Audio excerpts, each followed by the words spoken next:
morning, everyone.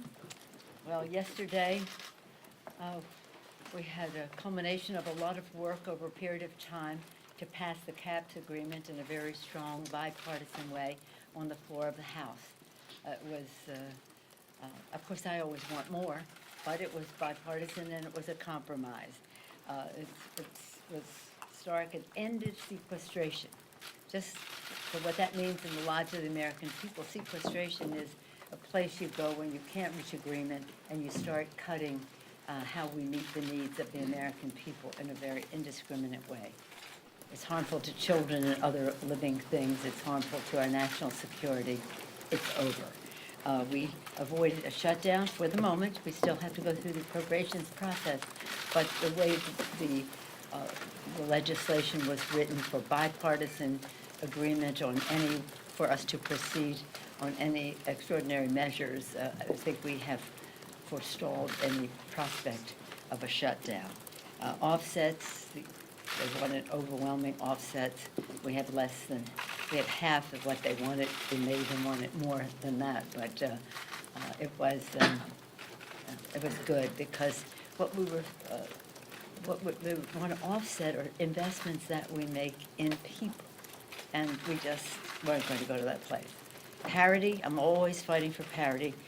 To the extent that you increase the defense budget, you have to increase the domestic budget. Except this time we got $10 billion more than parity. Our fight was to get more funding for our veterans. That was a constant fight for us because the needs keep growing. And also, this time in a one-time situation for the census, so that we can have, as the Constitution requires, an accurate account of who lives in America. And of course, one of the issues of interest to the Secretary of the Treasury was lifting the debt ceiling. Well, that's of interest to all of us. The full faith and credit of the United States of America should never be in doubt. The Constitution says that.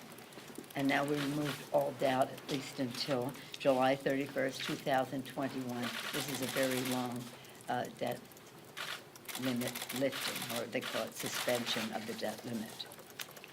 You saw on Wednesday the testimony of, I guess we don't call him special counsel anymore, Mr. Robert Mueller. We'll go more into that if you wish, but on one focus I want to make is in his testimony, he said that the Russians are attacking our elections in a sweeping and systemic fashion, and that they are doing it as we sit here. The disruption of our election that happened in 2016, and now they are doing it again. That was Wednesday when Mr. Mueller testified in person on that. Yesterday, the Senate Intelligence Committee released a bipartisan report showing that the election system in all 50 states were targeted by Russia, and yet the president calls this a hoax, and Senator McConnell refuses to act. Just the other day, in the Senate, there were a number of bills. One of ours, the SAFE Act, that would Save Our Federal Elections Act, that the Republicans objected to bringing to the floor. This is about patriotism for our country.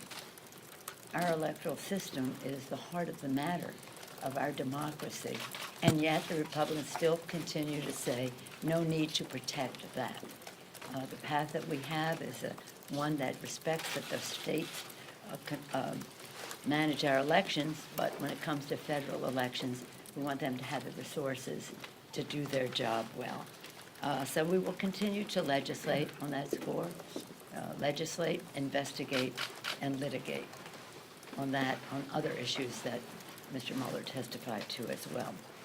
Yesterday, on steps of the Capitol, perhaps you were there, we celebrated the 200 days of progress that we built on progress are making for the American people, building on our promise to American people for the people in the election.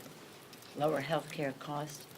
By lowering the cost of prescription drugs, we sent the Senate 10 bills to lower health care costs and prescription drug prices, reverse the GOP's sabotage of the health care, and strengthen the pre-existing conditions benefits. Lower health care costs, bigger paychecks by building the infrastructure of America, in a green and modern way. We secured paycheck fairness by equal pay for equal work, which we passed in the House, raising the minimum wage to $15 an hour. Over 30 million people will get a raise in our country. Over 20 million of them are women. And as we get past other initiatives in our appropriations process in the U.S. to build the infrastructure of America. Lower healthcare costs, bigger paychecks, cleaner government. Clean up corruption, reduce the role of big dark money in Washington. We passed H.R. 1 for the people. We will be passing the Voting Rights Act, and that is part of that, as well as we did pass the SAFE Act, and we really do call upon the Senate to pass a version of the SAFE Act to protect our electors. We go out now for our district work period. Democrats intend to own August to make so many of the bills that we passed too hot to handle for the Republicans in the Senate not to raise the minimum wage or end gun violence by common sense gun violence prevention measures. The list, equal pay for equal work, the list goes on and on. But we're very, very proud of the work that our members have done. We will be across the country, a drumbeat across America. Lower healthcare costs, bigger paychecks, cleaner government. And with that, I'll be pleased to take any questions. Same old same. Okay, here we go. Thank you, Madam Speaker. When you are becoming Speaker again for a second time, you once said that you want to show Americans the power of the gavel. Some have been critical and said that here you are, a San Francisco representative, known as someone who's very liberal, yet not fully using the gavel for some of the top liberal priorities, starting with impeachment, and then some of the others, what we saw on the Homeland Security bill. What do you say to those who are critical of what has been done so far in the House? Well, as you probably are aware, Republicans had 137,000 ads, in their view, criticizing me as a San Francisco liberal. In my view, that's an appellation that I'm very proud to have. Nothing is a bigger honor to me than to represent San Francisco in the Congress. And I say, any honor my colleagues give me, speaker, leader, with whatever it has been over time, cannot match the privilege of walking on the floor of the House to speak for the people of San Francisco. And I do that for them. As Speaker, I have to bring unity to our caucus, and to do so with the boldest common denominator in our caucus. I say to the members, your job description and your job title are one and the same, representative. And I consider myself a weaver, just at the loom, just making all of those threads come together in the boldest possible way. And that I'm very proud of being Speaker of the House, and in doing so in the boldest possible way. And what we are advocating is a progressive agenda for our country. In the aftermath of the Mueller hearing, you said that you want to focus on what you're doing in the courts. Now, some of your Democratic colleagues believe you're simply trying to run out the clock on impeachment. Are you trying to run out the clock? No, I'm not trying to run out the clock. Let's get sophisticated about this, okay? Okay? But how long do you think these court fights will take? We will proceed when we have what we need to proceed, not one day sooner. And everybody has the liberty and the luxury to espouse their own position and to criticize me for trying to go down the path in the most determined, positive way. Again, their advocacy for impeachment only gives me leverage. I have no complaint with what they are doing. But I know Mueller, I keep calling him Special Counsel Mueller, but Mr. Mueller said the other day, confirmed in the public mind that the president has obstructed justice. You know what he said. He could have exonerated him. He would have. He didn't. But he was not able to investigate the president's finances, personal business or otherwise, and that is what we are doing in the courts.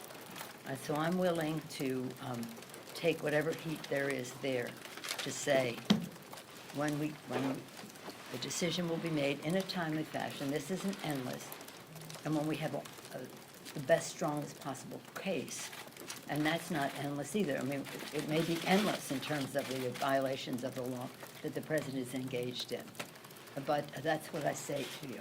Madam Speaker. Madam Good morning. Madam Speaker. Madam Speaker, do you think you were able to bury the hatchet with Congresswoman Ocasio-Cortez in your meeting? I don't think there ever was any hatchet. Well, she called you downright disrespectful. Well, that's, we're in a political arena. Let me just say this, because I have some level of confidence and actually joy in seeing diversity in our caucus. We are the Democratic Party. Ever since I came here, we have been engaged in differences of opinion in our caucus, and that is a good thing. We are not a lockstep, rubber stamp representation of anything except representatives of our district and what that means.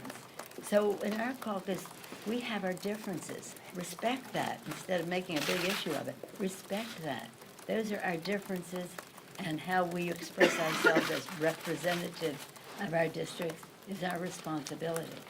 I've never seen, actually, yesterday we had 219 votes for the bill. Is anybody asking any questions about that? 219, a very unified caucus in doing what we needed to do for the American people, even though it was a compromise. Even though it was a compromise, I certainly wanted more, but it was a compromise. When we win the White House, and we win the United States Senate, and we continue to win the House of Representatives, and we'll have more leverage in that conversation. But I don't think I would never even say that it was a hatchet, but I do think that we sat down today, we had a good meeting, and the Congresswoman is a very gracious member of Congress, so we've had a very positive conversation about our districts and how we represent them, our country, and how we need to meet the needs, the diversity of America, and the challenges we face in terms of issues and how immigration and people are respected. I again referenced Ronald Reagan as opposed to the current occupant of the White House. So I feel, I've always felt, again, it's like you're in a family. In a family, you have your differences, but you're still a family. Is that your family? Your family always agree on everything? Yeah, but sometimes we have meetings to clear the air. You do? You Was have that- meetings in your we have- family? We have conversations. Oh, my goodness. Well, you may be a model for us. And we just had a meeting to clear the air. Madam Speaker. Madam Speaker, What are your differences, though, with Congresswoman? Well, I'm not going into that. I just said what I'm going to say on that But that's, subject. that's it. You have a Yes. diverse caucus, Yeah, and we aren't have a there? diverse caucus. Let me see. When I came to Congress, the fight was on how we deal with what was happening in Central America. Our then, who would become Speaker eventually, Jim Wright. No, he was Speaker when I got here, but he would then be the leader in the fight to stop the aid to the Contras. The Republicans went after him misery, but our caucus was divided on this. Certainly thereafter, it was NAFTA, a very big division in the caucus on NAFTA. Before your time, very big division on NAFTA. And then the war in Iraq, differences of opinion. As you know, I was, you may not know, a ranking member. I was Adam Schiff at the time, but he's chairman. I was only the top Democrat. We didn't have the majority. And I said that the intelligence did not support the threat. They said, you're calling the president a liar. I said, I'm not calling him a liar. I'm stating a fact. The intelligence does not support the threat that this administration is using as a justification for war. People said to me then, and I had been in Congress over 10 years by then, you're never going anyplace in this party unless you vote for this war. Well, I didn't vote for it, and a majority of our Democrats didn't vote for it, and Senator Graham didn't vote for it, who was the Democrat in the Senate, leader on the Intelligence Committee. In the House, our members, by and large, voted against war. In the Senate, they voted for it. So it was a big division among Democrats on that subject. That list goes on and on. Some personality issues and the rest, they're minor. We have a big schism in our country. between what is happening, could happen in this Congress, and what is happening in the White House. Everybody knows we have to keep our eye on the ball. Yes, Madam ma'am. Speaker, thank you. Some of your colleagues think the leaving impeachment on the table heading into the August recess, some of them have said it looks indecisive and they think it overshadows the agenda. Do you think there's a drop-dead point with which the caucus has to make a decision on this? I don't agree with what they say. I think I've spoken to what I think we need to have on this subject before we go forward. But again, I respect where they are on it with the breadth of knowledge that they have on the subject, and I respect where I am on it with the breadth of knowledge that I have on the subject. So you don't think that we will? Madam Speaker? Yes. Speaker Pelosi, one more on Congresswoman AOC. Do you think she better understands the challenges of your job to unify the Democratic caucus after this meeting today? You'd have to ask her. Yes, sir.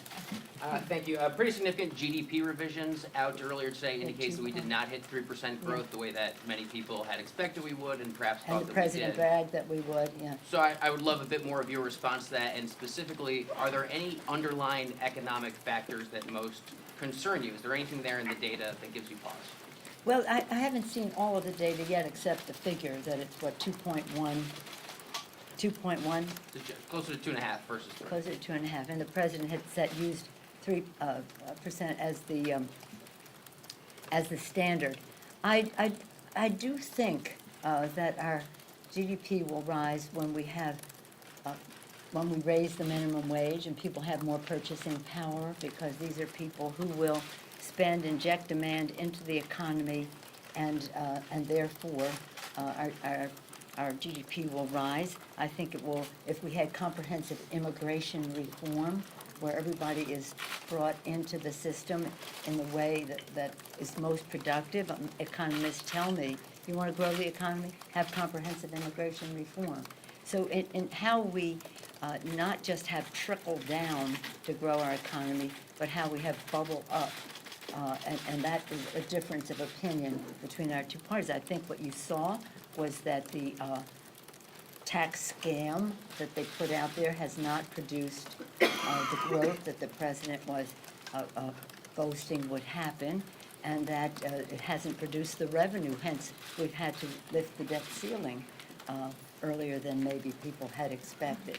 So that didn't work. It didn't pay for itself, and it isn't growing the economy to the extent that the president said it would. And so I think we have to, instead of giving tax breaks to the top 1%, 83% of the benefits to the top 1%, we should have a more compassionate free market system which rewards work and brings many more people into the prosperity of our country. That consumer confidence, that spending, that injecting demand, I think will accelerate the growth of our GDP. Madam Thank you Speaker. all very much. Thank you.